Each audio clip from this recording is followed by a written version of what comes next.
5টি নম্বরের গড় 306.4, প্রথম দুটির গড় 431 এবং শেষ দুটির গড় 214.5, তাই তৃতীয় সংখ্যাটি কত? 306.4কে আমরা 5 দিয়ে গুণ করব।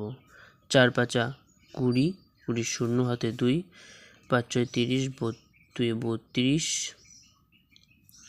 এখানে 3, 3 5 15,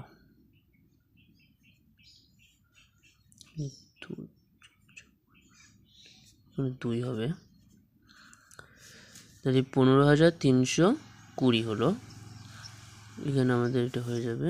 এবার বলেছে প্রথম দুটির গড় 431, 431কে আবার 2 দিয়ে,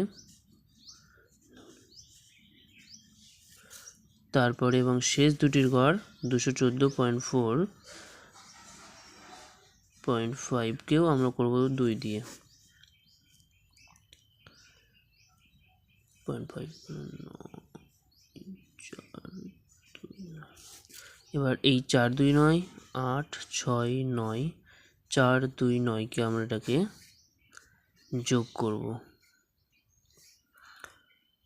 আর 2, এটা 8 6 2, এটাকে আমরা যোগ করলে 1 2 9 1 1291। এবার এই 15,320.0কে 1291 দিয়ে আমরা করব।